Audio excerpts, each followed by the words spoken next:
Kitab Rut merupakan sebuah karya seni teologis yang cemerlang yang mengundang kita untuk merenungkan pertanyaan mengenai keterlibatan Tuhan dalam suka duka kehidupan keseharian kita. Ada 3 tokoh utama dalam kitab ini, yakni Naomi, seorang janda, Rut orang Moab, dan Boas, seorang petani Israel. Dan kisah mereka dituturkan dalam 4 bagian yang disusun dengan indah. Mari kita selami dan kita lihat kisah ini seutuhnya. Pasal pertama kitab Rut diawali dengan kalimat ini. Pada zaman para hakim pemerintah. Hal ini mengingatkan kita akan masa kegelapan dan masa-masa sulit dalam kitab Hakim-Hakim. Dan di sini kita menjumpai sebuah keluarga Israel di daerah Bethlehem yang sedang berjuang untuk melalui masa kelaparan. Dan dalam usahanya mencari makanan, keluarga ini pindah ke wilayah bangsa Moab yang merupakan musuh bebuyutan bangsa Israel. Dan di situ, ayah dari keluarga ini mati dan kedua anak laki-laki mereka menikah dengan 2 wanita Moab yang bernama Rut dan Orpa. Lalu kedua anak laki-laki itu, mereka juga mati di sana dan meninggalkan Naomi beserta kedua menantunya. Dan Naomi tidak lagi mempunyai alasan untuk menetap di daerah Moab. Lalu dia mengatakan kepada kedua menantunya bahwa dia akan pulang ke Israel. Dan Naomi tahu bahwa di Israel kehidupan seorang janda asing yang belum menikah akan sangat sulit. Jadi dia mendesak kedua menantunya untuk tetap tinggal di Moab. Orpa setuju untuk tetap tinggal, tetapi Rut tidak. Rut menunjukkan kesetiaan yang luar biasa kepada Naomi dan dia berkata, "Kemana engkau pergi, ke situ jugalah aku pergi. Bangsamulah bangsaku dan Allahmulah Allahku." Lalu keduanya kembali ke tanah Israel bersama-sama. Dan pasal ini ditutup dengan Naomi yang mengganti namanya menjadi Mara, yang berarti pahit dalam bahasa Ibrani. Dan dia meratapi nasibnya yang tragis.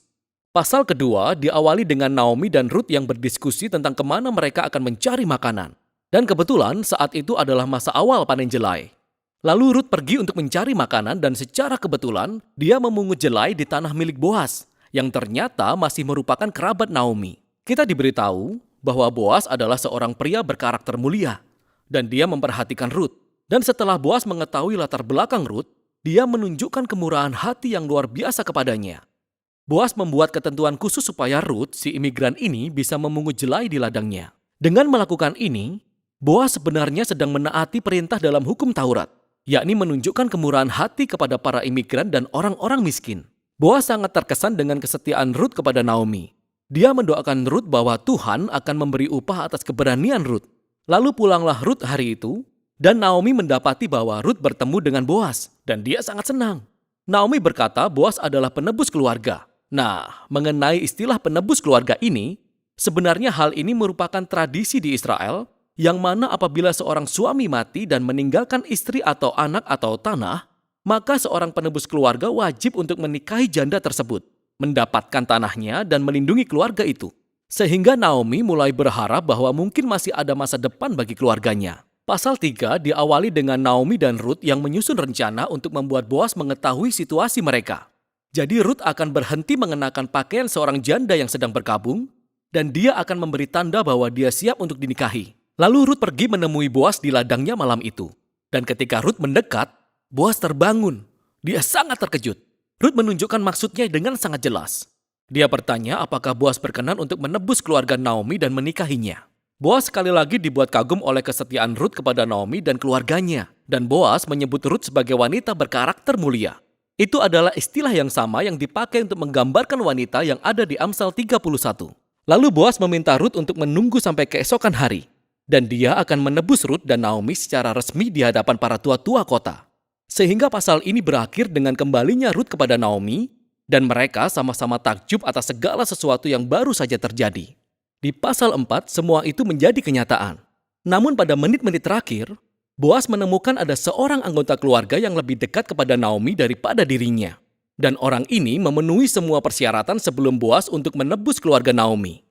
Namun pada akhirnya, anggota keluarga ini mengetahui bahwa dia harus menikahi Rut yang adalah orang Moab, sehingga dia menolak tawaran itu. Namun ingatlah bahwa Boas benar-benar mengenal karakter Rut yang sebenarnya. Jadi dia mendapatkan harta Naomi dan menikahi Rut.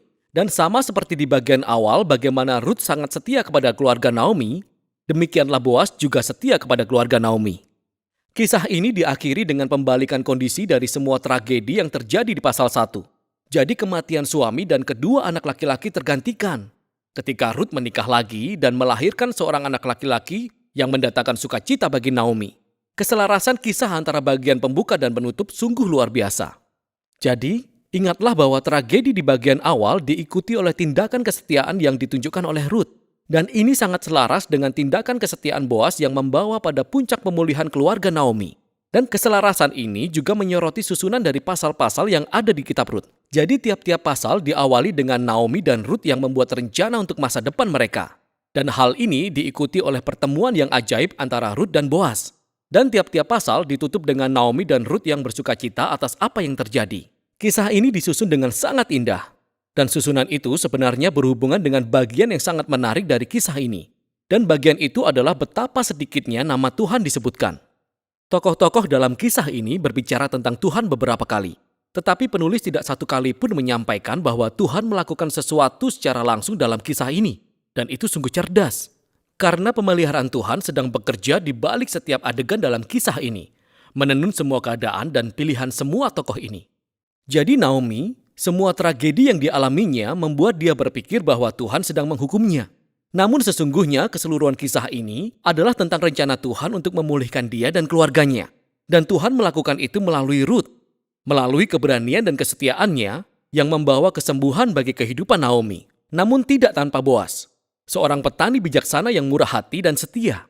Jadi Tuhan memakai integritas Boas yang dipadukan dengan keberanian Rut untuk menyelamatkan Naomi dan keluarganya. Kisah ini dengan luar biasa mengulas interaksi tujuan dan kehendak Allah dengan keputusan dan kehendak manusia.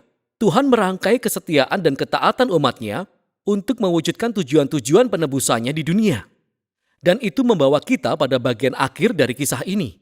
Kitab Rut ditutup dengan silsilah yang menunjukkan bahwa anak Boas dan Rut yang bernama Obed merupakan kakek dari Raja Daud yang daripadanya garis keturunan Sang Mesias berasal. Jadi tiba-tiba semua peristiwa yang nampak biasa-biasa saja ini ternyata terhubung dengan kisah hebat tentang penebusan Allah bagi seluruh dunia.